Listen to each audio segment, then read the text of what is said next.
Yo, Michael Saylor just had something interesting to say about Bitcoin's terrible price action this year. But over the weekend, an interesting indicator that I'm sure all of you guys have heard of just flashed a warning for the first time in over 6 months.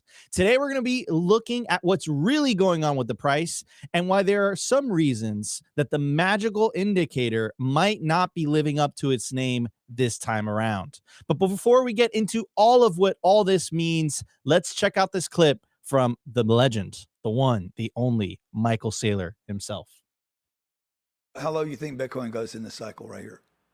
If it goes any lower, where does it go? I think it's pretty stable where it is right now. Yeah. I mean, most of the liquidation selling is out of the system. I think we should rally from here. And then where do you think it ends? I don't believe in four-year cycles anyway. I mean, I never believed in the four-year cycle. I think that they might have had some credence in the first 12 years, but right now, the four-year cycle is somehow based on the idea that 225 Bitcoin a day get taken out of the supply after the next halving.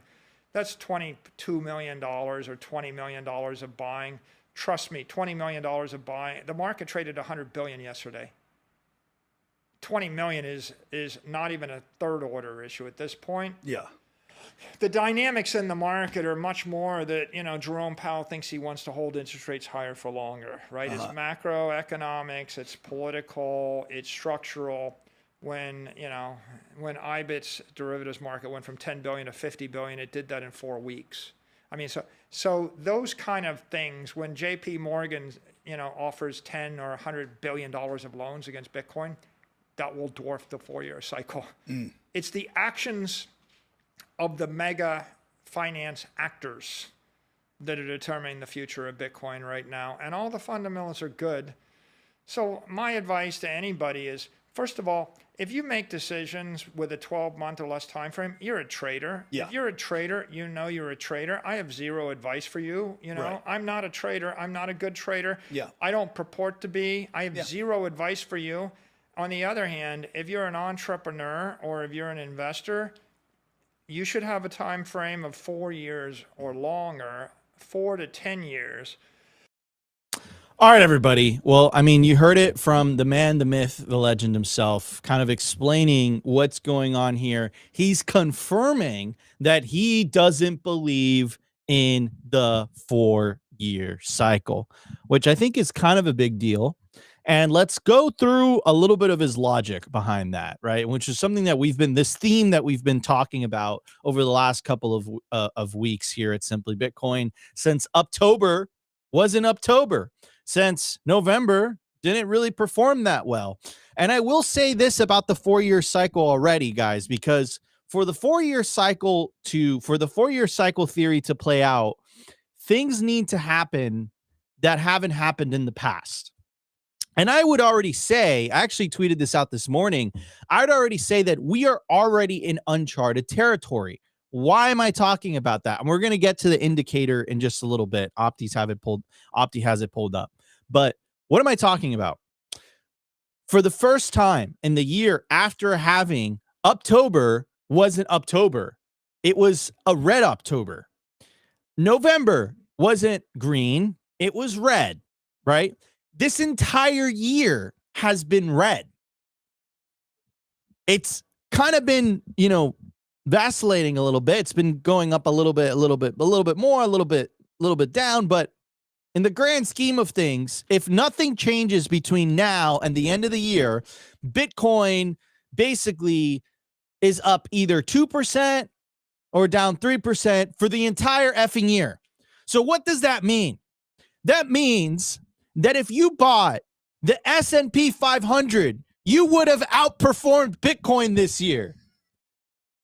Good luck having those conversations in Thanksgiving dinner because, that uncle of yours that's talking about the S&P, like it's the end all be all and, talking about value investing and Warren Buffett and Charlie Munger and all that.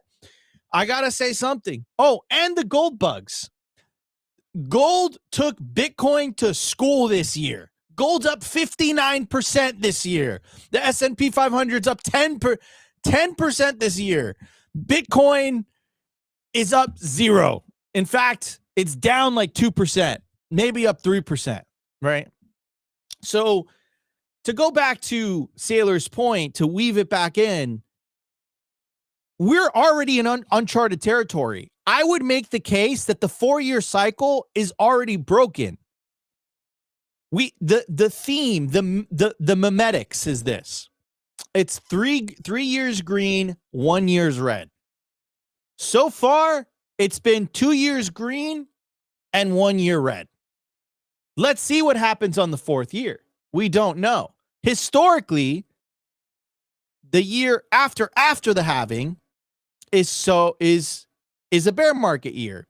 So far, it looks like it's lining up to be a bear market year. In fact, a year from now, we might be at $50,000 per coin, right? That could be the case. But I will say is that like it's already broken the pattern. We've already broken the pattern. We've already broken the 4-year cycle theory. It's already been broken. Because if it was intact, we would have pumped in October. We would have pumped in November. But that wasn't the case. So I would say we are already in uncharted territory. Now, Michael Saylor's logic behind why, that could be the case this time is two things. Thing number one is the amount of institutional interest.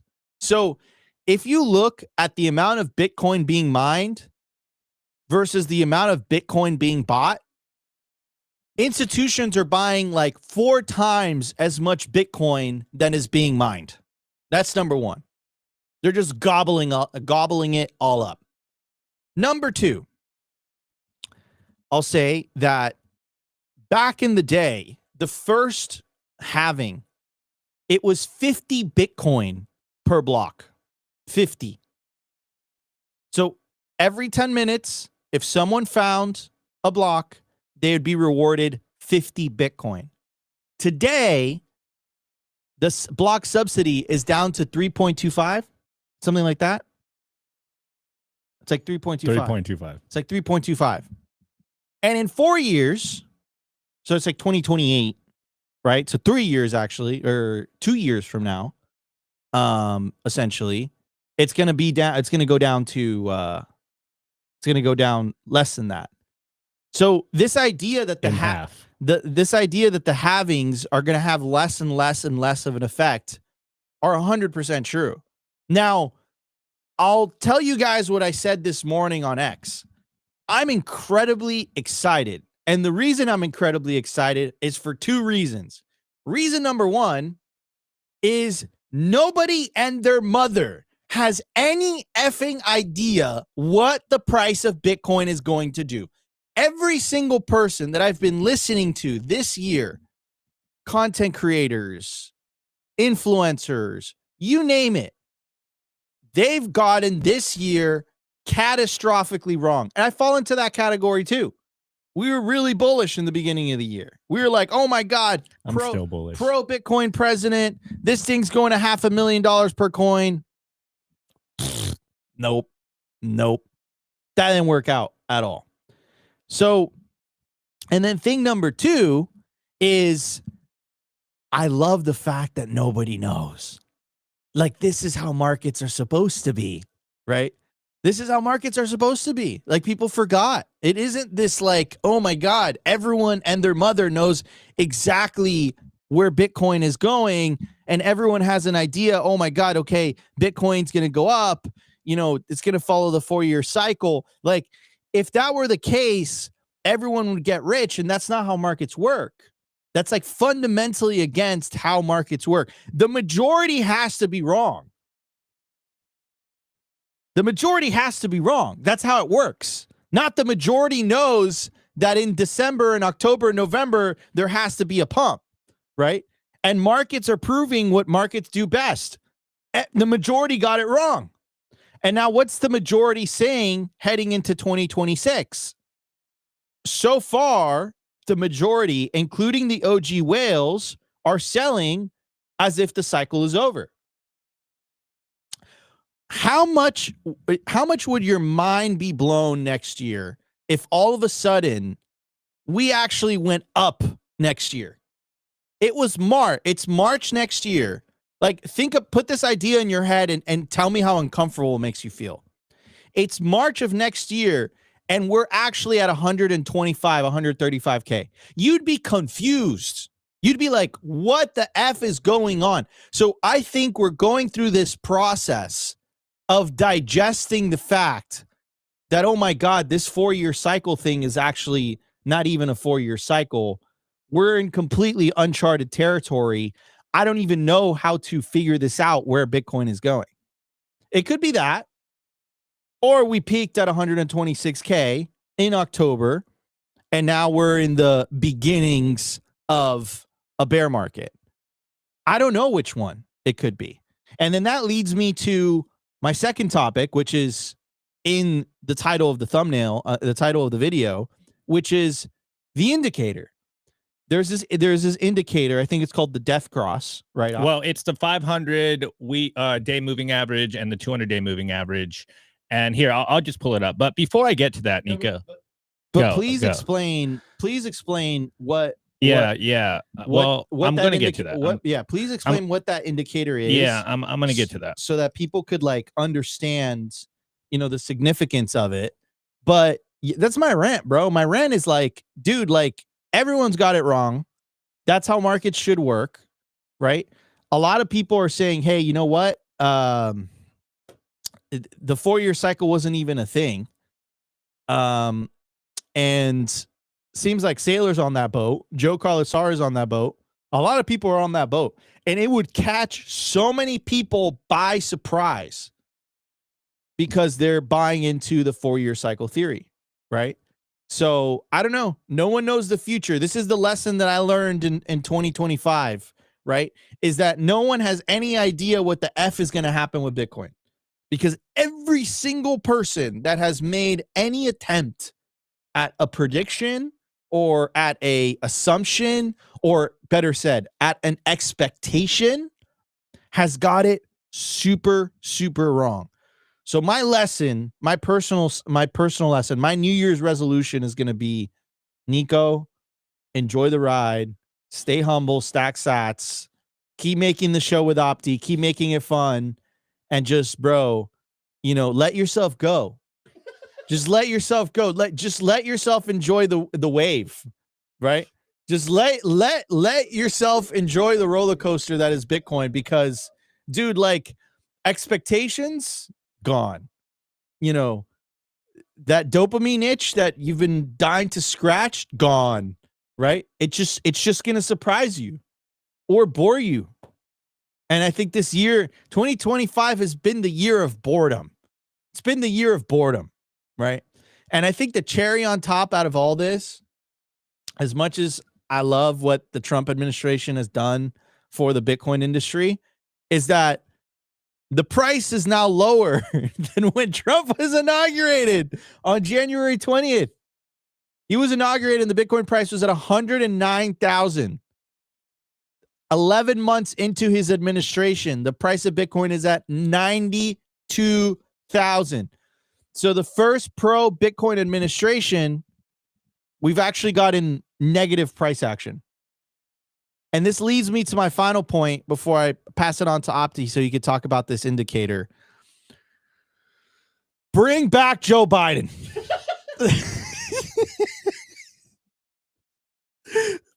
Bring back Operation Choke Point 2.0, bro, because, like, listen, at least we were getting attacked regularly. At least some of us are getting jailed for no reason.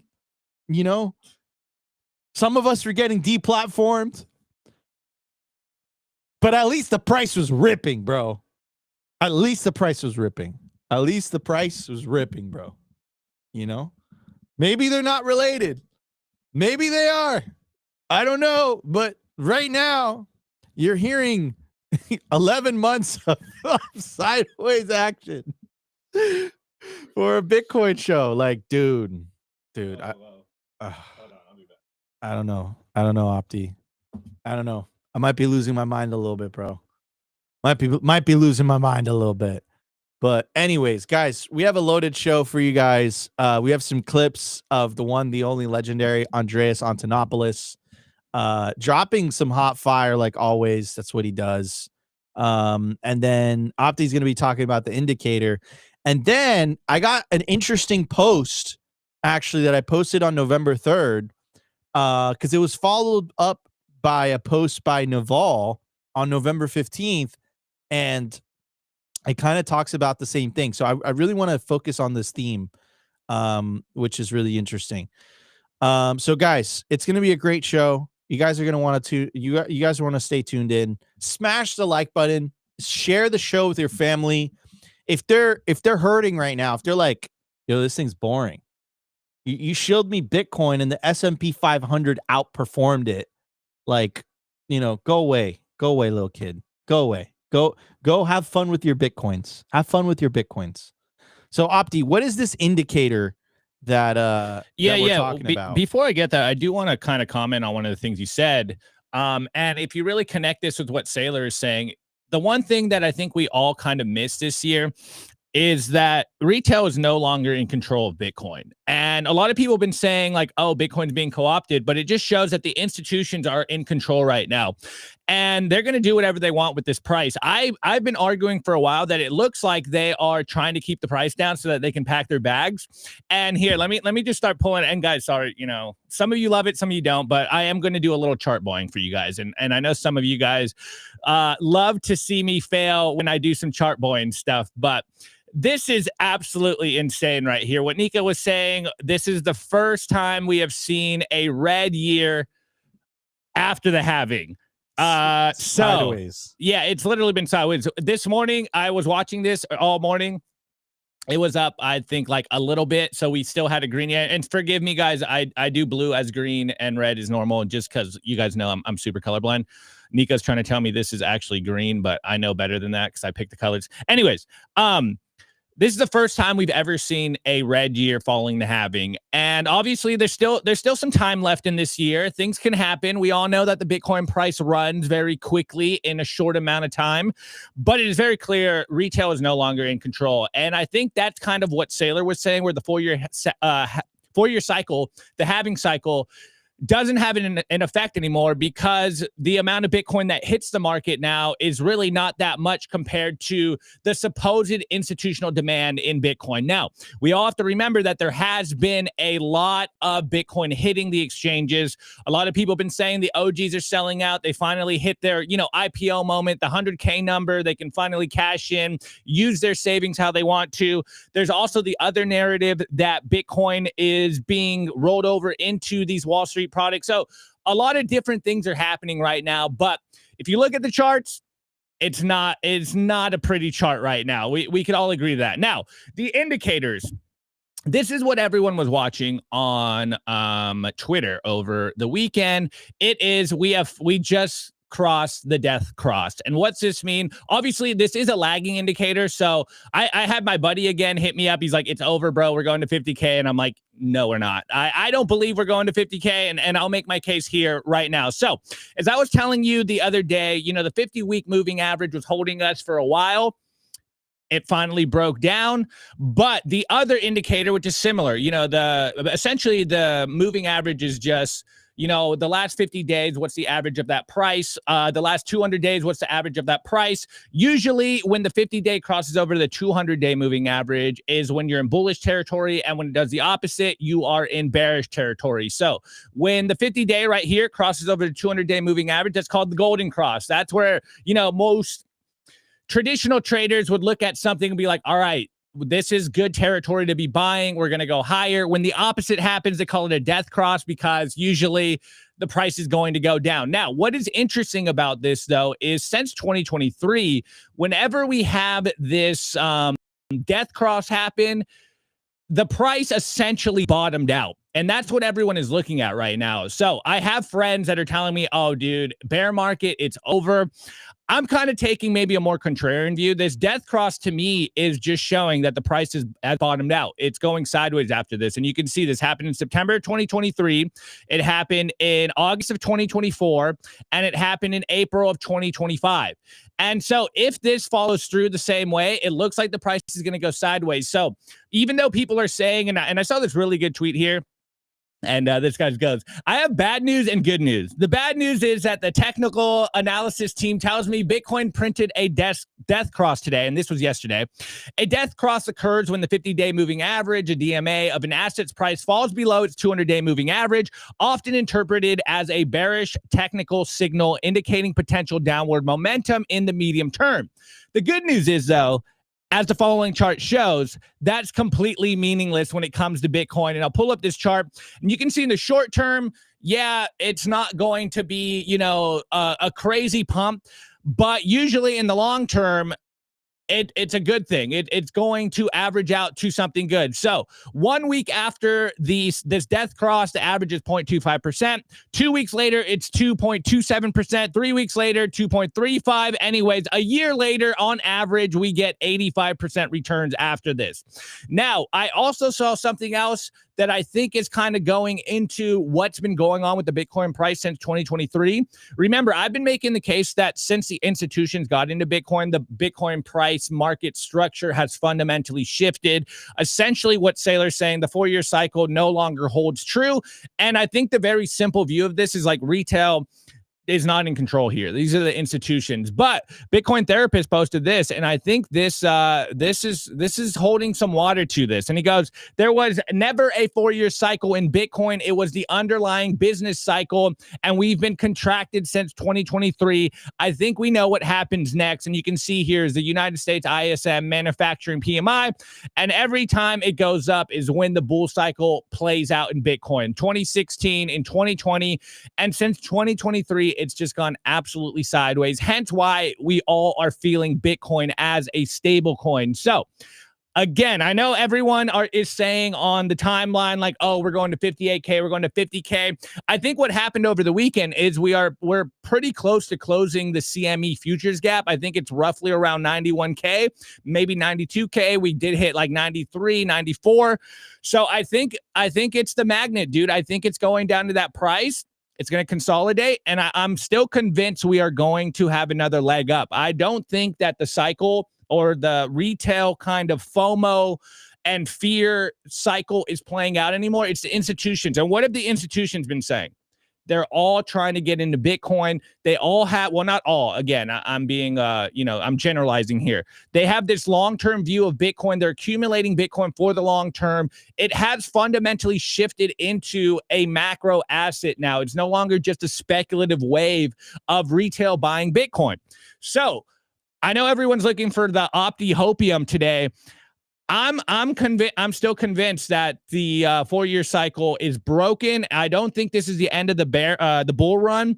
I think we're going to go into this consolidation period, and then it's going to rip again. And I think, Nico, 2026 is going to be a green year. I think next year is going to go up. And we've been saying this for a minute because we didn't see a FOMO blow off top. It means we're not going to see a crazy correction. And if this year was the correction, remember, we had the all-time high before the halving last year, fundamentally broke everyone's models. Now we have a red, basically what should be the parabolic year. Yeah, exactly. We broke the 3 green, 1 red cycle. So again, all our models are broken right now. And I think what it is most people are still using old kind of paradigm thinking of what Bitcoin should do, what it is doing. And as we've been saying for a while, right now is the time where people's convictions are being tested. And so if you are being scared out right now, I hate to say it, but I might go full British HODL, like you deserve to get shaken out. This is diamond hands area. This is when you should be stacking. Bitcoin is on sale right now. Again, we have no clue what the price is going to do short term, but we know what it's going to do long term. It's going to go up and to the right. This freedom money movement is catching on. This is that 2025 is that fundamental foundation year where things shifted. We are seeing a transition right now. and I'm super bullish. I low key, maybe it's because I had a week off, Nico. But I'm feeling bullish right now, boys. Yeah, I don't know, man. Like look, two things could be true, right? Which is I just don't see a crazy 80% correction happening without euphoria. I don't see that happening. The last time we had a semblance of euphoria was in November and December of 2024, but it was extremely short-lived. We have not had euphoria at all whatsoever in 2025. We've had disbelief. We've had like maybe a small smidge of hope, which got completely, completely extinguished in October. And also, I think the market manipulation aspect, I think that's like a point that really needs to be talked about, because every single time we've had Bitcoin pumping in this year, we had a tariff Truth Social post, right? Every single time. Like October, this is what you guys have to remember. You know why the October pump finished? Because of a Truth Social post. You want to know why we went down all the way down to like 76K during the summer? It was a Truth Social post. It was a tariff post. That's literally why things fell the way they fell the way they did, and they fell hard the way they did, right? So, we know that the Trump family is heavily involved with the industry. Do I blame them, and do I blame the institutions for wanting to fill their bags before this thing goes to the moon? No, I don't think so. But this goes back to the other thing that I was saying, is that I think that, the only chance in hell that the Republicans have at keeping the House in 2026 is if, Main Street has a good time economically. And that hasn't been the case. That has not been the case. And Trump was elected by this kind of populist movement. And I think a lot of people, including myself, I'll put myself in that camp. From the price perspective, I think from the from the regulatory aspect, I think Trump has kept all his promises, and I'm super happy. I'm super happy that Ross Ulbricht got free. All jokes aside, I'm pretty happy with the Republican Party's platforms against crypto assets as a whole. I'm super happy that the Genius Act and the Clarity Act seems like it's going to be passed as well. I think that's really good. But the most fundamental thing that Bitcoiners care about, which is number go up, didn't come to fruition, right? So, you could say, oh, Nico, it's not 100%, it's not 100% like Trump doesn't control markets. Bro, if he's posting on Truth Social and crashing the markets 50%, what is that but not controlling the markets a little bit, right? So anyways, it's quite interesting. Let's see if this this so-called death cross is gonna lead to a pump. Opti's feeling bullish. So that means we're dumping. I've reached Bitcoin Zen at this point. I've come to this point where I'm like, you know what? Enjoy the ride, enjoy the roller coaster. I don't know if you guys have seen the meme of the guy on the roller coaster and he has just no emotions. I'm at that point. I'm just like, look, stay humble, stack sats, enjoy the ride. This is awesome. This is the types of things that you're going to be talking about 20, 30 years from now. But boy, oh boy, did we take the 2017 days for effing granted. We took those days for granted, man.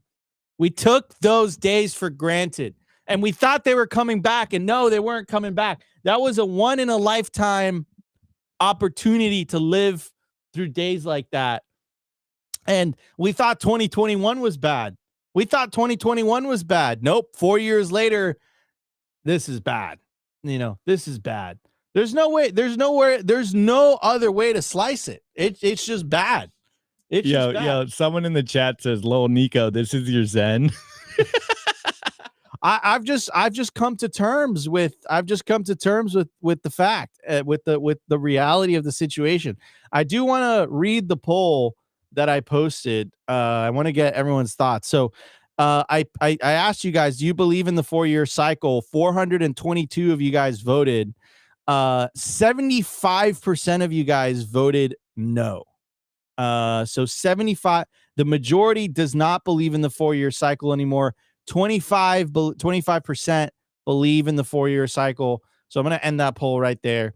Anyways, if you guys are enjoying Simply Bitcoin Live, we're back. It's Monday. It's a new week. Rise and shine. It's going to be a great week.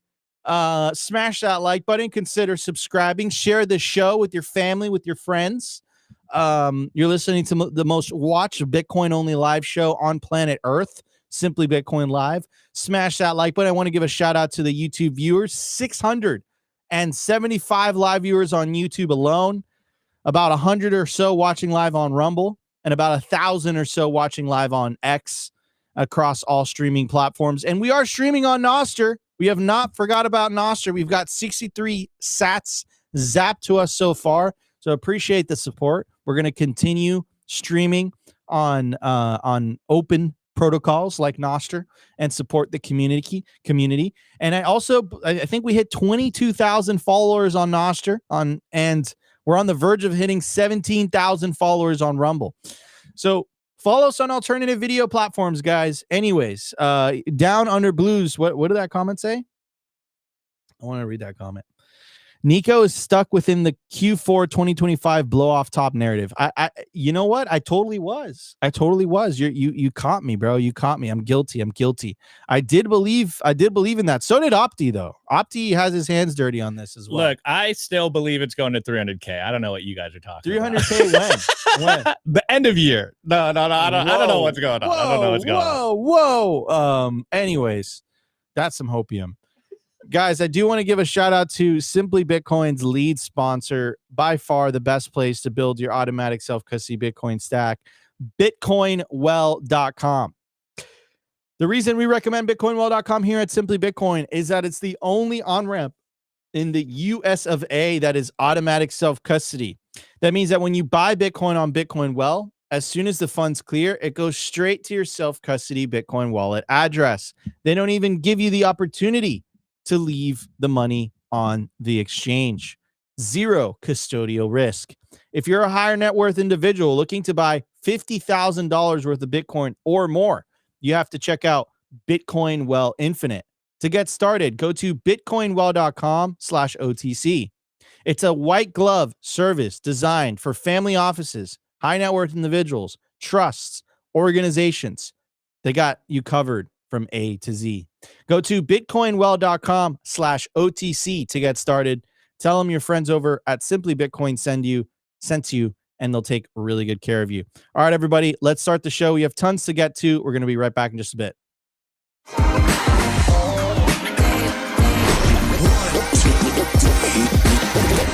I want to give a shout out to our partner, Stampseed. Is your Bitcoin in cold storage really secure? Are your seed phrases really secure? Stampseed's do-it-yourself kit has everything you'll need for you to hammer your seed words into commercial-grade titanium plates. Instead of just writing them down on paper, paper is fragile. Titanium plates are strong. Your words are actually stamped into the titanium plate with this hammer and these letter stamping tools. Once the words are in, they aren't going anywhere. No risk of the plate breaking apart and pieces falling everywhere. Titanium stamp seeds will survive nearly triple the heat produced by a house fire. They are also crush-proof, waterproof, non-corrosive, and time-proof. And now you can customize your titanium seed plates. You can upload your design or logo and they will laser engrave it on the back of your seed plate, the opposite side of where the words are. Stamp your seed on Stampseed and use promo code SIMPLY to get 15% off anything on the stampseed.com store. All right, everybody, we are back. At the time of recording, the Bitcoin price is $92,890. Block height, 924,050. Market cap 1.85 trillion. Bitcoin versus gold market cap. It was making such gains. I think it got to like 10%. And then gold.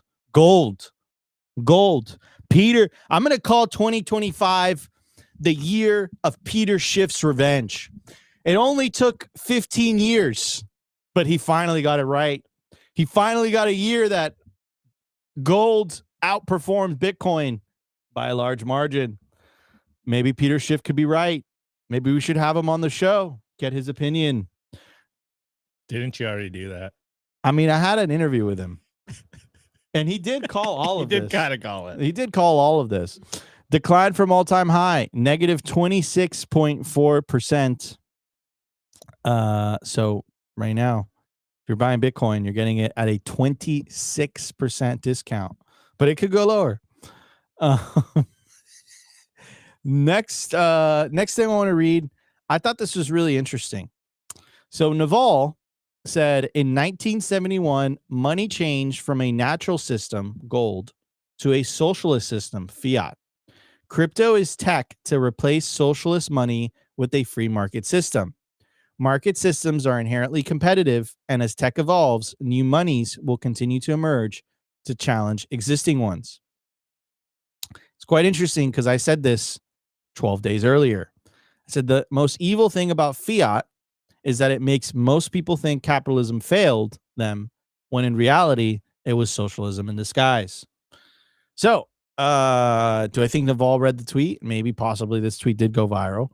But I think the fact that we're all kind of saying the same things, I think makes it worthy of a conversation. So what does that mean? Like, what does that mean? Like Naval is saying fiat money is socialist. I'm saying fiat money is socialist. Well, yes, it's inherently socialist because it's centrally planned, right? Not only that, it allows the redistribution of wealth through monetary debasement, right? So it's two very strong principles, right? Two very strong components that make fiat money socialist. Centrally planned, centrally controlled, and it allows the redistribution of wealth. Now, what I think is very evil about it is that the vast majority of people have this perception that we've been living in this capitalistic society. If that were true, no big banks would have been bailed out in 2008 and 2009. That doesn't happen in a capitalist free market system. Those banks would have gone down. They would have gone bankrupt. There is no such thing as this concept of too big to fail. I'm sure you've heard of it by now.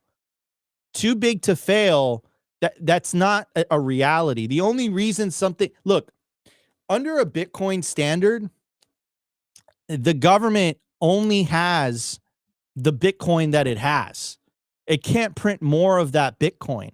So if a bank is going under, the government can't bail out that bank.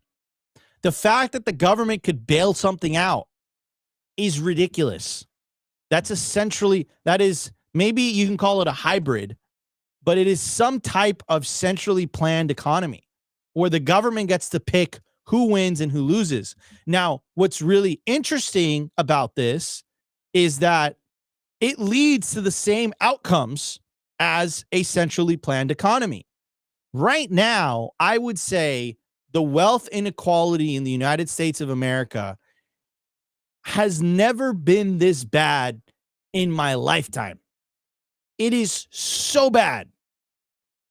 Most young people, Gen Zers, which I would say are like extremely base, millennials are like, dude, like, why am I broker than my parents?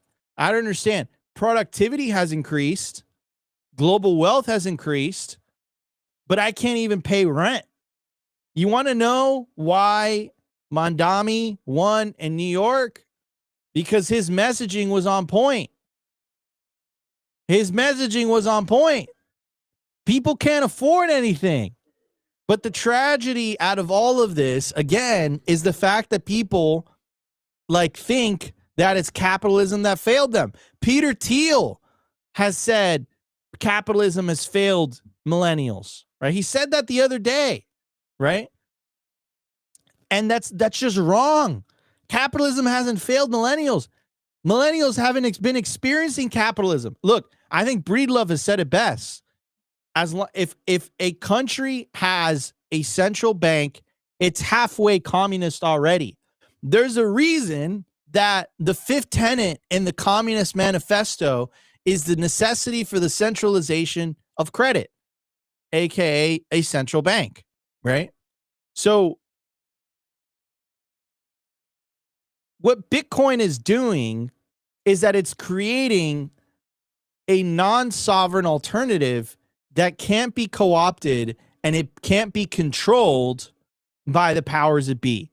That's what makes it so powerful. That's why Bitcoin, if you use Bitcoin as your unit of account, everything gets progressively cheaper for you over time. If you're still using fiat as your unit of account, everything gets progressively more expensive over time, right? So, yeah, that's my point, man, is that, like, you know, first of all, Bitcoin has a marketing problem. Second of all, capitalism has a marketing problem.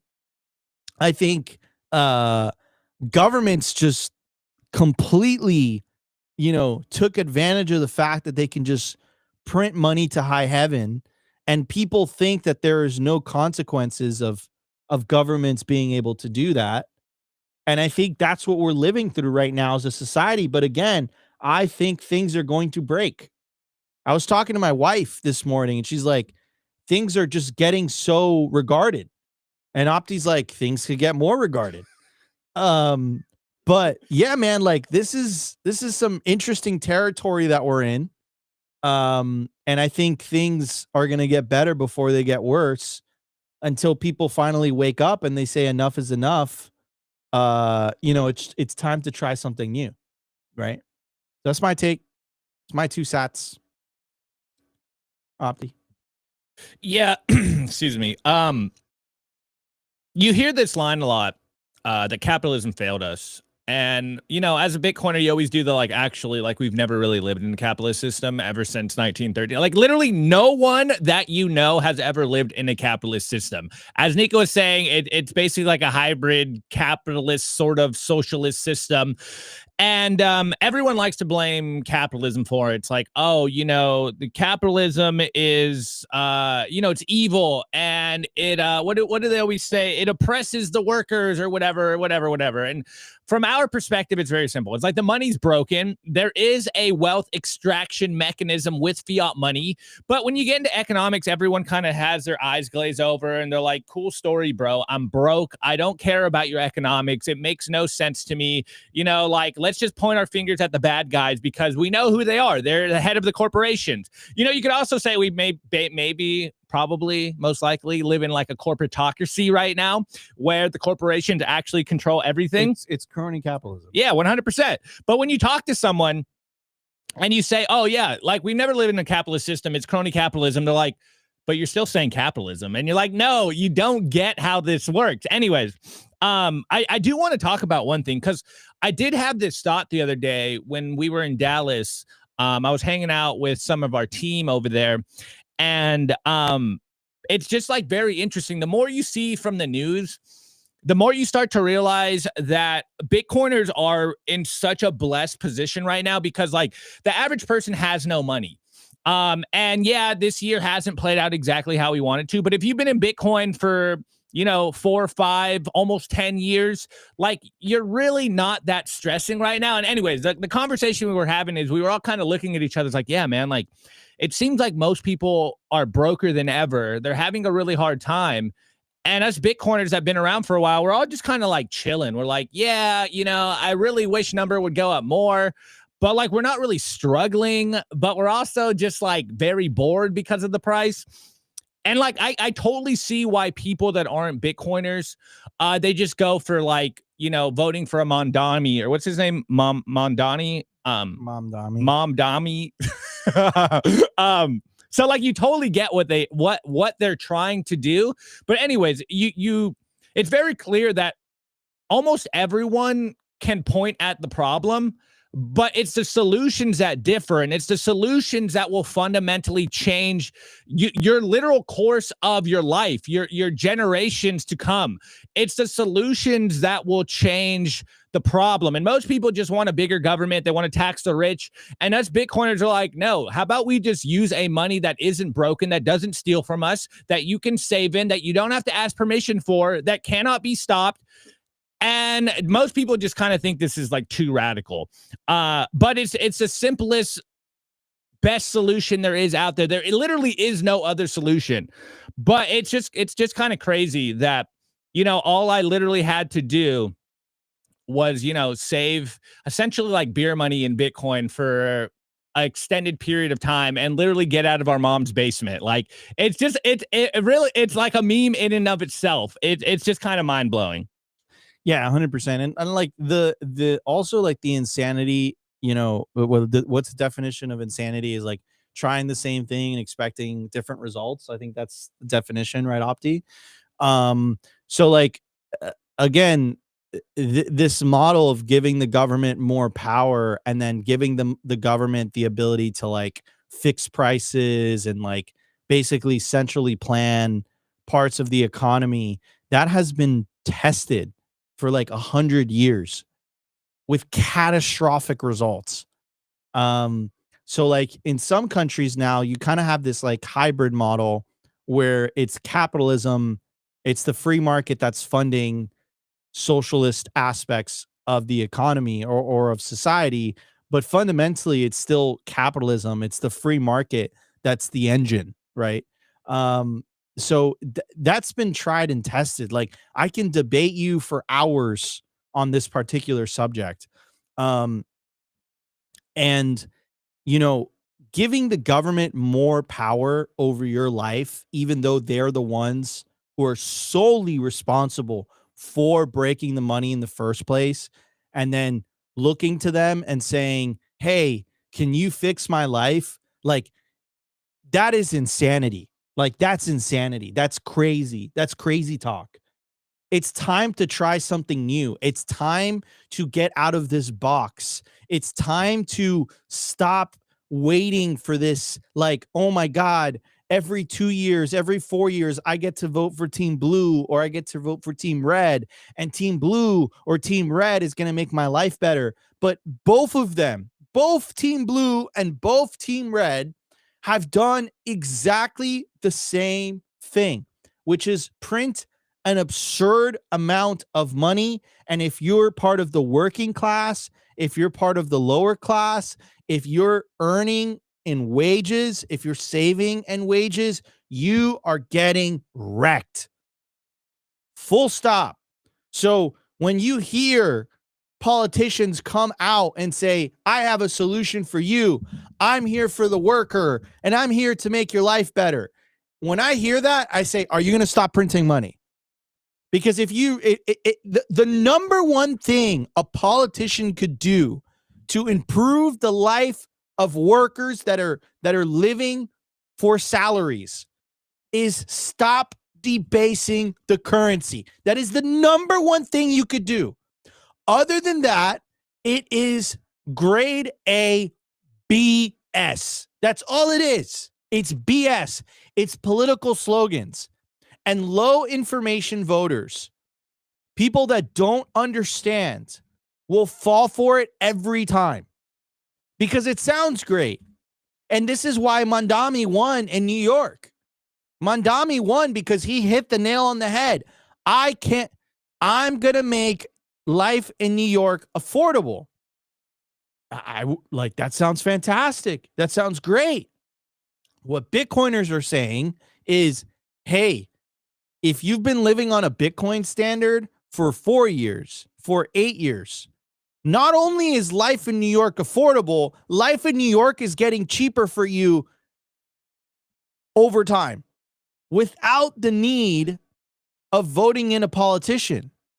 Like this idea that a politician is coming to save you We've tried this. This is what I'm trying to tell you guys. It doesn't matter whether you vote right or left. I'm not saying that traditional fiat voting isn't important. It totally is.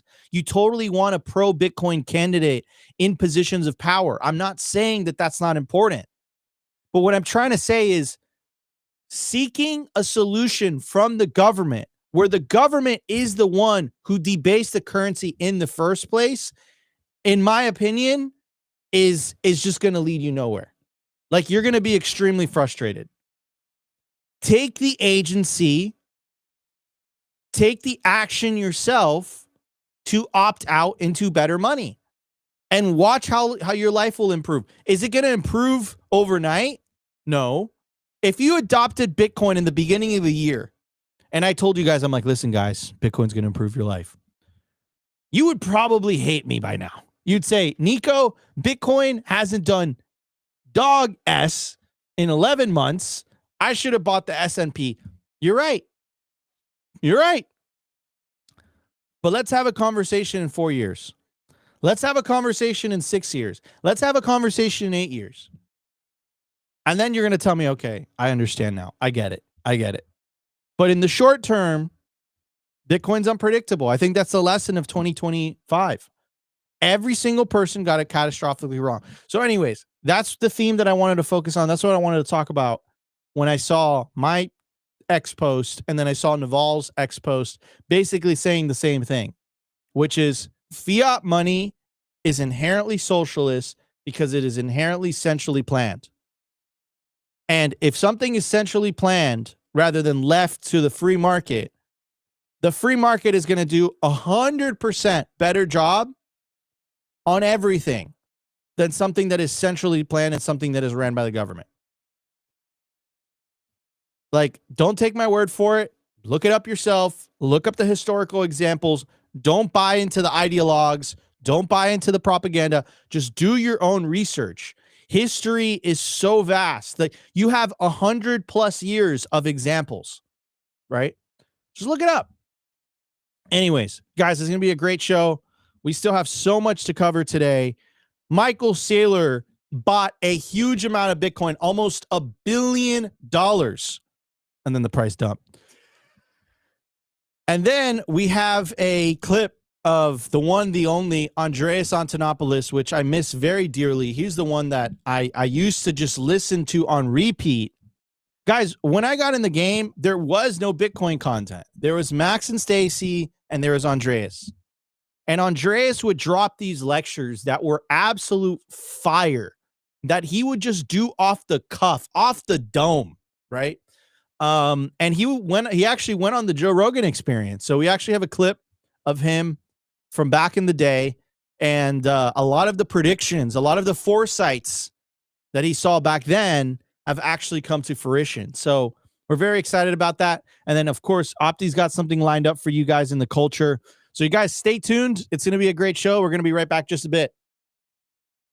I want to give a shout out to our partner, Ledin, the leader in Bitcoin-backed loans. Unlock the liquidity in your Bitcoin without having to sell your Bitcoin. They've issued $9 billion in loans to over 10,000 customers since 2018. I absolutely love these guys. Not only do I have an account with them, but I also have a loan. And what I love about them is that there are no monthly payments, and you could pay back the loan at any time.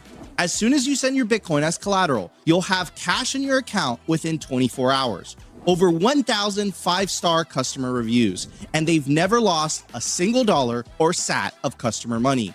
Go to learn.ledin.io/simply today, and you'll get 0.25% off your first loan. I want to give a shout out to our partner, sat123.com. Sovereignty isn't just about your money. It's about your communications too. When the grid goes down, most people go dark. Cell towers fail in hurricanes, cyber attacks, and blackouts. But satellite phones, they don't rely on local infrastructure. Iridium has 77 satellites in orbit, giving you a direct line anywhere in the US, even offshore. If you hold your own Bitcoin keys, you should hold your own comms too. Sat123.com also has everything you need to start building your Bitcoin citadel. Starlink, battery backups, Faraday bags to protect your hardware wallets, and much, much more. It's a one-stop shop for anyone serious about resilience and off-grid independence. Stay connected, stay independent, stay sovereign. Go to sat123.com/simply today and use promo code SIMPLY to get 15% off anything on the store.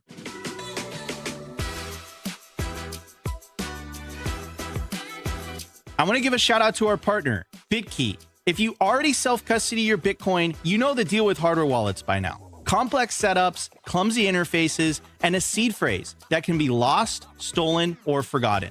BitKey fixes that. BitKey is a multi-sig hardware wallet built by the team behind Square and Cash App. It packs a cryptographic recovery system and built-in inheritance feature into an intuitive, easy-to-use wallet with no seed phrase to sweat over. It's simple, secure, self-custody without the stress. Time named BitKey one of the best inventions of 2024. Get 20% off at bitkey.world. That's BITKEY.world with the code SIMPLY. All right, everybody, I'm holding the BitKey in my hand. Again, this is the easiest hardware wallet to use on the market. It has built-in multi-sig and inheritance. Look, it's beautifully designed, made of metal in the back. It feels good. All you got to do is you put your finger on it. Boom, it's ready to sign. It turns green. You tap it with your mobile device in the BitKey wallet, and boom, you're ready to spend your Bitcoin, your self-custody Bitcoin. This is the perfect gift to give to somebody that perhaps is a little bit intimidated by self-custody. You know, your grandfather, your mother. Again, so people that I've been literally orange pilling people for years, and the biggest hang up is self-custody. Like, they get intimidated by a lot of the hardware wallets, even though they're great.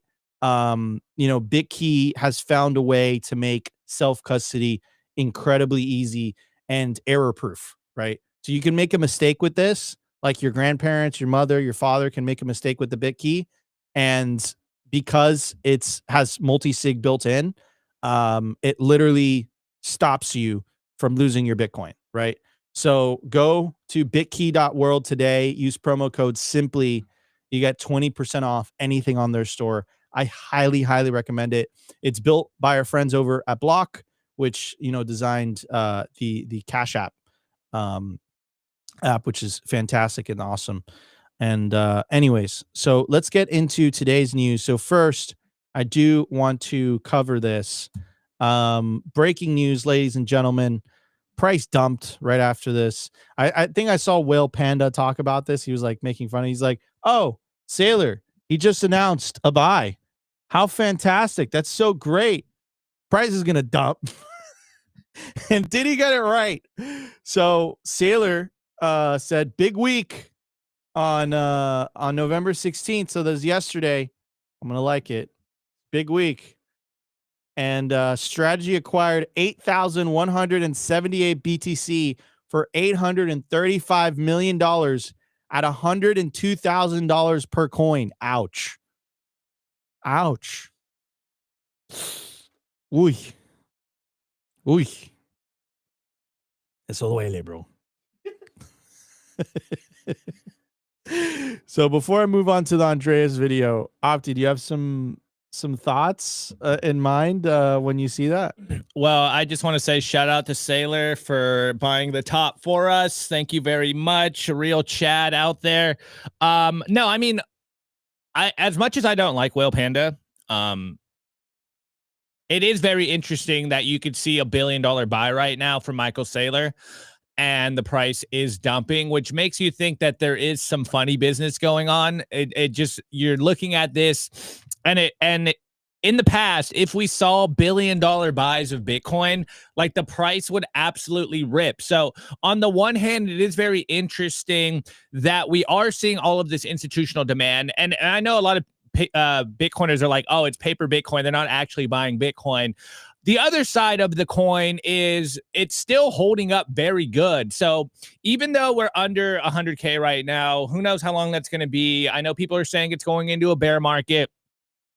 In the past, if $1 billion, you know, was either bought or sold, like the market would fundamentally fluctuate. And what we're seeing now, I don't think it's because Saylor's buying, but it does look like, you know, if you're looking at the MicroStrategy stock, it does look like someone is trying to liquidate Saylor. And he's been going around and making the rounds. He's like, there's literally no way for us to get liquidated. I don't think you guys understand my business model. But it is looking like if you take the okay. If you do look at what's going on right now, it does seem like someone is playing with the price. I know I don't really like to use market manipulation because people have like negative connotations, but Bitcoin still is under $2 trillion market cap. So again, that's like smaller than Apple.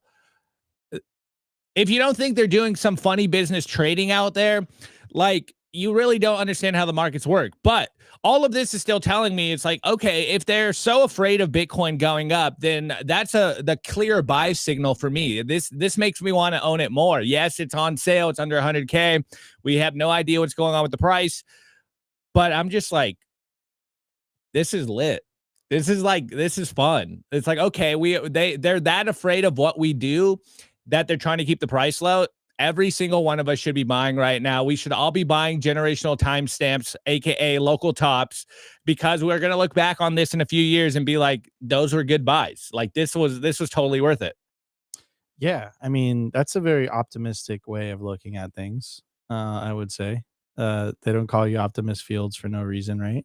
Dude, you buy highs and buy lows, like Roxham said in the chat. Saylor buys high and lows, and I do too. This is the way. Pew, pew, pew, pew, pew, pew, pew, pew. Anyways, I got some other stuff. Yeah, and by the way, if you have not bought the local top, you shouldn't call yourself a Bitcoiner. It's literally like a rite of passage. You've had to buy the top at least. You've had to buy the top.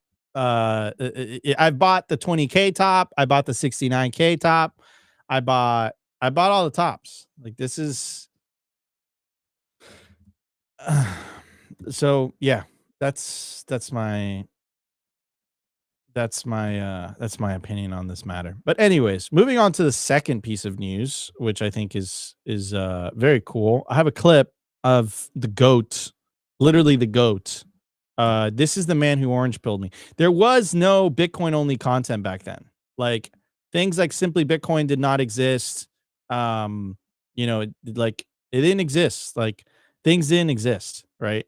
So this part of my motivation to starting Simply is because there was no Bitcoin only content. But here's Andreas explaining many years ago what exactly is happening in society and due to the broken money. And again, connect this with what we were talking about during the numbers segment about the money being centrally planned, right? So I'm going to play you guys the clip. Then we're going to talk about it. We're going to have a discussion. Let's check it out. Here's the one, the only legendary Andreas Antonopoulos. The problem is we are going to a digital currency society where cash will be gradually eradicated, either through non-use or a lot of countries and a lot of governments are trying to actively ban it. So they're putting limits on how much you can use cash. Say, you know, $1,000, and if it's more than $1,000, using cash is illegal. When we go to the society, we have to really think about the implications. Do we want a society in which our digital money is under complete surveillance and complete control, where if you go to the wrong protest, or if you support the wrong political campaign, or if you make a payment to the wrong person or receive money from the wrong person, suddenly your money disappears. It's no longer yours anymore. It's frozen, it's seized, it's gone. And someone has control of that. Corporations, banks, governments, and in most cases, there is no difference between corporation, bank, and government, right? And so that's one scenario.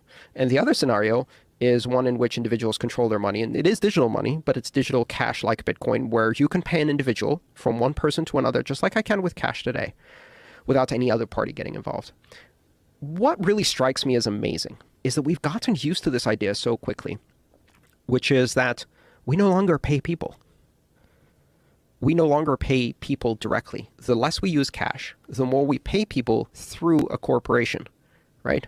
So from tipping your valet to tipping your taxi driver to tipping wherever, tipping is pretty much the last remaining part of our society where cash is used to pay from one person who is not an incorporated entity to another person who is not an incorporated entity.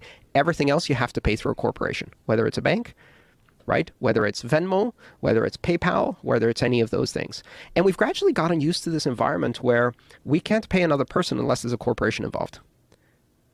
And that's astonishing to me. And as cash disappears, that then becomes a final fact, that every single payment in your life will be from you to a corporation. And that corporation takes a piece of that, every single thing. And not just that, it doesn't just take a piece, it also controls and surveils and monitors your use. And if you violate the terms and conditions, you are destitute.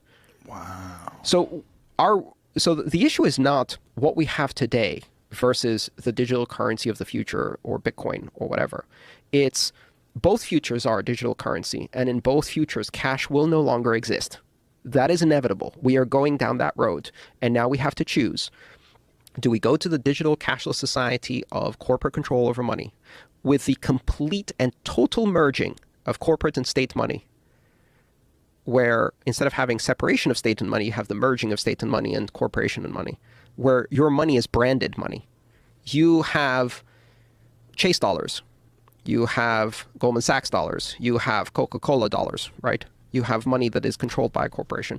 Or do we go down the other future, where we have money that is basically an internet protocol that is completely global, that any person can pay any person, they meet in the streets without any corporations getting involved, just from me to you, digital cash. And that's really it's a less optimistic view, because I'm fully aware of what the other future is, and it's already playing out. And it is in my opinion, a very dangerous future. Mind you, this was recorded a very, very long time ago.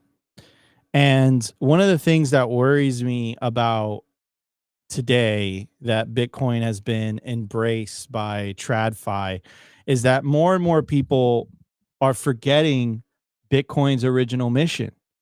Like, boy, like, were we so militant? In a way, we still are.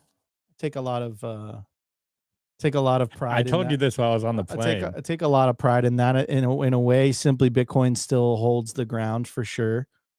Holds the line in that regard. But, you know, guys, remember why we're here, right? Remember why we're here.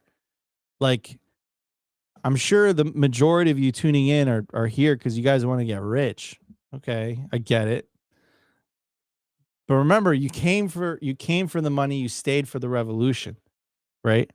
So remember, self-custody, Bitcoin in self-custody is the revolution. Bitcoin in self-custody is what is going to fundamentally change the world for the better. I cannot emphasize that enough. And Andreas, in his prophetic ability, literally called out exactly what is happening to cash. We reported this last week, and this was introduced not too long ago. But basically, the maximum amount for a single cash transaction between a business and a person will be 10,000 euros. This is happening in the European Union. The new rules are expected to come into force in mid-2027. Private transactions. The limit will generally not apply to payments made between private individuals who are not acting in a professional capacity. The purpose. The legislation is aimed at combating money laundering and the financing of terrorism by making large anonymous cash transactions more difficult to conduct and easier to trace. So this is what's happening. And while everyone's paying attention to the ETFs and the Bitcoin treasury companies, we have forgot our fundamentals. We forgot the reason we came here. Like, Bitcoin Twitter was so militant. Maybe you guys weren't, maybe it was before your time, but it was so militant for so many years. Like, people knew the mission. We knew the mission. And the mission is this: we need to end the tyranny of central banking. We need to end centrally planned money. We need to have a money that is separated from the state. That is the mission. And Bitcoin, we can live that mission. We can fulfill that mission. But we cannot fulfill that mission if you are distracted by the latest and greatest treasury company or the latest and greatest ETF. Like, that's just a fact. And maybe we're like ideologues, and maybe we just have like, we're seeing the world with like rose-covered glasses or whatnot. But I want that world, because the other world, we only have two choices. We have a choice of living in a world with a central bank digital currency, or we have a choice of living in a world with Bitcoin. An open monetary network that I think is in the process of being captured, or a central bank digital currency dystopia where bureaucrats will get to decide what you can and cannot do with your money. This is already happening in Europe. This has been happening in China for a while now. That interview that he had with Joe Rogan happened half a decade before the Canadian truckers protest. When was that? I was when did that air? Dude, it feels so long it was ago. like 2016, bro. And he called all of it. And again, it's not because the guy could see into the future. It's just game theory. Like, it's just common sense. Why are they trying to get rid of cash? Why? Because they want everyone using digital cash. Why do they want everyone using digital cash? Because they can control it. Why do they want to roll out a digital ID? What does a digital ID solve? It doesn't solve anything. But it sure does give them a lot more control. And then you got to ask yourself, why do they want more control? They want more control because now they have something that's competing against them. So instead of doing what you do in a free market when your competition steps up their game, you're like, okay, I got to step up my game too, because if not, I'm going to get left behind, bro. Like, damn. That's not what they're doing. They're saying, no, you can't compete with us. We are the default. You have to use our system. It is your patriotic duty to use our system. This is your money. I'm using their words, by the way. This is your money. Aren't you excited for this digital euro? You get to design it. You get to choose what faces you put on the bills of cash that we're trying to also get rid of. But I'm super excited because this is your money, right? Even though you can't create more of it because that's counterfeit. Even though you can't audit the bank because they don't let you do that. But with Bitcoin, anyone can create more Bitcoin. Anyone could audit the chain at any time. So what sounds more public and what sounds more private to you? And this is what this whole CBDC thing is all about. They are scared. I can't even say the word because I don't want to curse. They're really worried about this thing. And in a way, right now, as things stand, they are winning. They're winning hardcore. With these treasury companies and with these ETFs, with BlackRock and stuff, you don't understand. If most people are getting exposure to Bitcoin through captured Bitcoin, we will lose. It's game, set, match. It's over. If we don't have individuals using Bitcoin in their custodial wallets and using it to transact, Bitcoin loses. The fact that we have less volume today on chain since the introduction of the ETFs is really bad. The fact that we have less people taking self-custody of their Bitcoin since the introduction of the ETFs is really bad. It's just really bad. But anyways, maybe this was this like ideological, sugarcoat. And you know what? And it was Peter Thiel also too, Opti, who was talking about this. Remember, he said like, look, like, I was very excited about Bitcoin when it had these cypherpunk roots and all that. And like now it's just kind of become this shadow of its former self. And I think a lot of, by the way, what Opti calls price manipulation comes from the fact that a lot of this Bitcoin is controlled by institutions.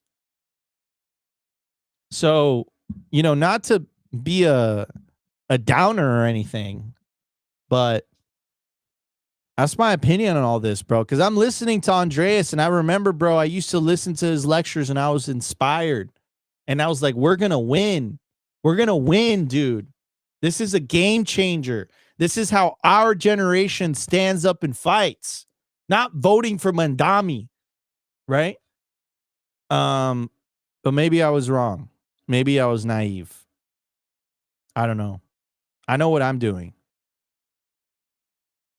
I'm taking the Bitcoin that I don't have, and I'm putting it into self-custody. You got me on that one. I was like, wait, what? I do want to comment on before I kind of agree with what Nico is saying and expand on it a little bit. I also was orange pilled by Andreas back in the day, and when I heard those interviews and the Andreas speeches, that's what made me become a Bitcoiner. I was like, I heard it all. I'm like, he's hitting the problems like on the head, and there needs to be a new solution. And it's just kind of crazy that what Andreas said is happening right now. And at the time when I was hearing this stuff, 2017, it seemed like it was going to happen way further into the future. And here we are, a few years later, maybe almost a decade later, and it's happening exactly as he said it would. And, Andreas isn't really in the limelight anymore. He's not really making that much content anymore, but like he is one of the original Bitcoin influencers out there that basically sparked a whole new revolution. And we're kind of, his children here. Like we all started with Andreas, and now here we are orange pilling you guys. And that's kind of what I want to talk about later in the culture after going to Mining Disrupt. But anyways, what we are seeing right now is exactly what I've been saying for a while. And I'm not the only one to say this. Simon Dixon's been all over this. A lot of Bitcoiners have been all over this, but we are starting to see that there is a fork in the road right now. And there is captured Bitcoin, which is through these ETFs, through these Bitcoin treasury companies, Wall Street capturing Bitcoin price exposure. And then everyone else that holds Bitcoin in self-custody. And I think this is the battle that we're going to be on for the foreseeable future. It's fighting your own self so that you don't give up your Bitcoin to get into these Wall Street products. As we saw and as we're seeing, Wall Street essentially realized they can't stop this, or the government, or whoever you want to say is those boogeymen out there. They have realized the corporatocracy, whatever you want to call it. They have realized they cannot stop Bitcoin. So what is their next attack is getting in the middle of you and that Bitcoin. And so you got to do everything you can right now to make sure that you are taking Bitcoin into custody. Do not get swayed by the swan song, the siren song of Wall Street products for your Bitcoin, because you need to be holding it in self-custody. As Andreas was saying, we are entering a future of digital currencies, whether that's a CBDC or a Bitcoin future. And then on top of that, we're seeing a fork in the road right now between captured Bitcoin and self-custody sovereign Bitcoin.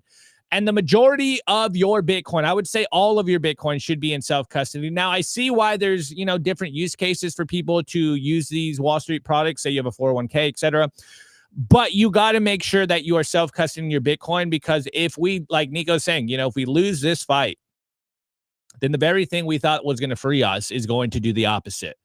So again, make sure you're taking it into self-custody. You're telling everyone to take it into self-custody, because that is the fight. Captured Bitcoin and truly self-sovereign Bitcoin in self-custody. That's the fight we're in.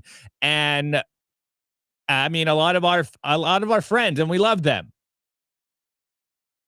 are shilling these treasury companies. I think we're probably like the only ones that are like, hey, we're covering the news, but I buy Bitcoin. I like it. So, like, you know, to be clear, like, I like, you know, the treasury companies are cool. I just, like, you got to remember why we're here. Like, the treasury companies were an inevitability of Bitcoin entering the traditional financial system. Like, that was always going to happen, right? But you got to remember that Bitcoin is a revolution of the people. Bitcoin is a revolution of individuals. So, like, if you're an individual, like, you know, and you have the ability to buy spot Bitcoin and put it into self-custody, like, there is literally no effing reason as to why you should not do that. I can't look at you straight in the face and just take you seriously, right? Like, I just can't, you know? And, you know, to each their own. Like, some people, oh, someone just became a member. I appreciate it. Thank you, Skywalker. By the way, if you guys want to support the show even more, you guys could become a member of the Simply Bitcoin channel and become a Simply Sovereign. I don't know why I named it that, but become Simply Sovereign to help support the show. We appreciate it. But anyways, guys, we still have a lot to cover. We're going to hit the culture segment. We're going to be right back in just a bit after a few words. I want to give a shout out to our partner, HIVE Digital Technology. Why HIVE in 2025? Unstoppable growth. As the first ever public miner, HIVE's position to quadruple their global footprint, making them one of the world's fastest growing miners in 2025. And with elite operations that consistently top the industry in Bitcoin mined per exahash, HIVE's now headquartered in the USA. They're lean and mean, they're green and clean, and they're rewriting the playbook on sustainable Bitcoin mining. You can catch the latest buzz at HIVE Digital Tech or at hivedigitaltech.com.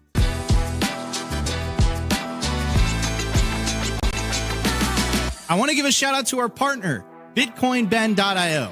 If you're into freedom, Bitcoin, and building a real community, this is for you. Gain exclusive access to real-world, members-only, private clubs across the globe, featuring poker nights, expert-led classes, co-working spaces, educational meetups, live events, and more. Current locations include Sarasota, Nashville, Boston, Dallas, Las Vegas, and St. Louis, with new clubs launching soon in West Palm Beach, Scottsdale, Alabama, and beyond.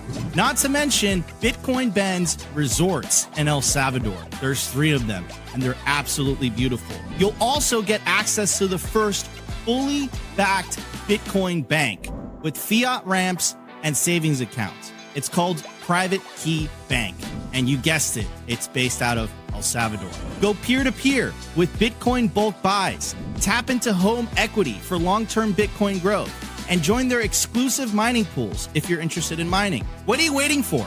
Head over to bitcoinben.io, join today, where Bitcoin meets freedom.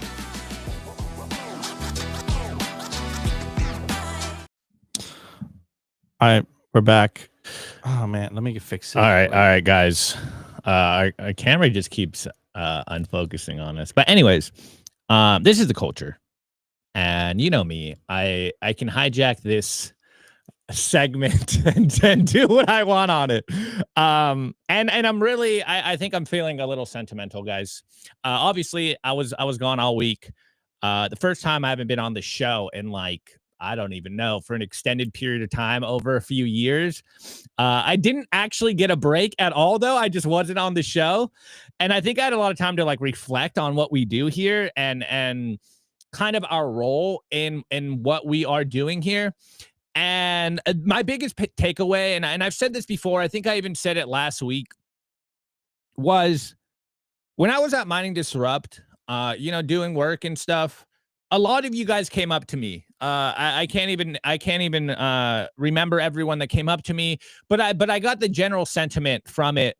And, you know, Nico and I always forget that, like, you guys are people out there and we are a part of your lives. And the amount of people that came up to us and were like, you orange pilled me at like the darkest point of the bear market. And like, I wouldn't be here without you. It really meant something to me. And I was sitting there like, oh yeah, I remember why we do this. Like, we are here every single day, obviously not because it's just our business, but because we're trying to make sense out of all the crazy stuff going on. And I'll be the first one to tell you, like, I'm wrong all the time, but I'm here not only like lecturing, I'm here learning with you, and I'm trying to cut through the noise. And I really just feel grateful that we get to do this. And also that you guys come up to me and we're like, look, you know, you're not perfect, but you do your best to try to cut through all of the noise and bring us to the signal every single day. And the amount of love they gave me of like, you guys show up every day. I ask everyone, if you see me in person, I always do the same thing. You know, you show me love. I'm like very appreciative. And I ask you, most everyone, the same thing. Like, what do you love most about the show? And a lot of the takeaway that I got from people is obviously they love the entertainment, they love the news. But one of the things that really was surprising, everyone's like, I just love that you guys show up every single day, try to give us the best signal possible. Like, you guys are actually doing some good work here. And even they're like, you know, F the haters and all this. And I'm like, man, thank you so much, because that's all we really try to do. It's like, look, I don't think I know it all. I'm learning on the job with you guys every single day, and I'm trying to make sense of this. And this is why I think it's so authentic and you guys resonate with this, is because we come out here and we're like, look, this is what I think is happening. I hold the right to be wrong. But it was just like amazing to see everyone out in Dallas and come up to us and be like, man, I love the show. I was reminded that it's not just numbers on YouTube or Rumble or Twitter. Like, you guys are people. We're a part of your lives. You guys, you know, show up every single day. You guys watch the videos, even if we're not live, and you have made us a part of your lives. And to me, I'm just humble. I'm grateful. I'm super appreciative of it. And it's really just a testament to what we've done, Nico. And while we were watching that Andreas video, it just like reminded me of Andreas did that for us. And now we're doing it for a whole new generation that got in maybe 2020, 2022, 2024. And we are their orange pill journey. And it just blows my mind. You know, like, each one teach one. We are part of the new generation of getting more people on Bitcoin. And it's truly is humbling. I don't know. I'm ranting at this point, but no, I think you're 100% on the dot, dude. I mean, like, it is pretty crazy. You know, for you guys have to understand, like, for me and Opti, like, we are interacting with each other most of the time, right? So, you know, we have better or worse. we have our ritual in the morning to like prep the show, and you know, it takes us about an hour and change. We have, you know, some team members that help us through it, and you know, it's a process. It's not easy, right? And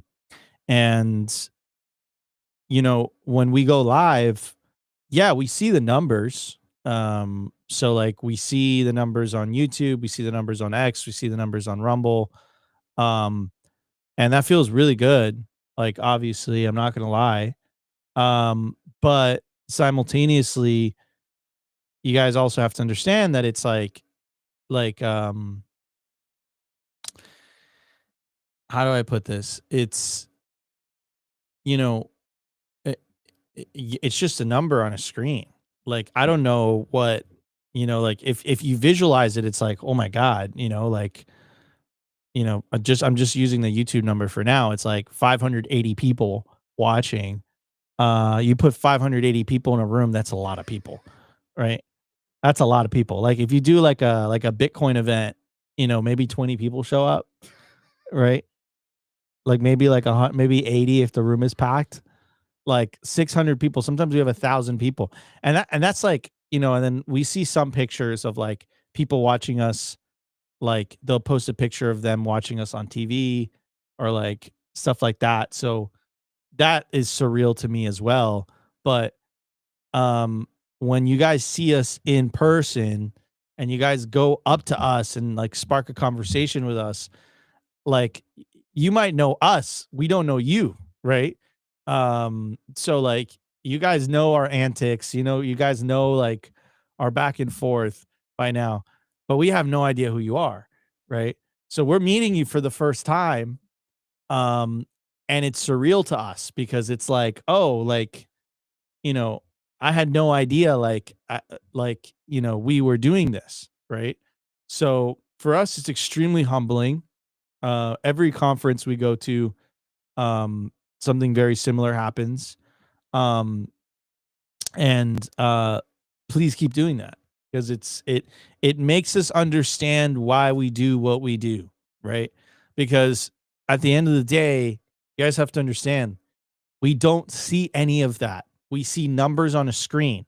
We see the numbers and we're like, yo, that show did really well. But, like our shows, when everything is said and done, get between 20 to 30,000 views and listens and everything each episode. I can't even, that's like 2 NBA stadiums, bro. Like, I don't even know what that means, right? Like, I can't even conceptualize that mentally, right? So when you guys come up to us in person, it's like, oh, I get it now, right? I understand. There's a human element, this person, right? So it's extremely humbling to me. And it is to Opti as well. And it is to our whole crew, team, our whole crew, Dante, Rustin, Sophie, all the crew in the back, that make this happen. We have a pretty decently sized crew, guys, and every single one of them plays a role to make this happen. So I do want to give a shout out to the entire Simply Bitcoin crew because we wouldn't be here without all of you guys. So yeah, I mean, and the audience. Shout out to the audience. This was an audience appreciation. This is an audience appreciation shout out. I'm just trying to. Could you go wide shot again? It looks good. I don't know. I like the lighting. I think it's focused on. Yeah. We look clear here. The logo looks unclear, but it looks better. We got to figure this out. But anyways, guys, we love you all. We appreciate you all. If you guys enjoyed today's show, smash the like button, consider subscribing, share this with your friends. You want to know if you guys really, really want to help us, obviously check out our partners, but share the show with your family and friends. Like, help us break the echo chamber. Because again, every time you share the show with someone outside of Bitcoin, it grows the movement, right? So it really, really helps our channel as well, because it's really hard to get out of this effing echo chamber.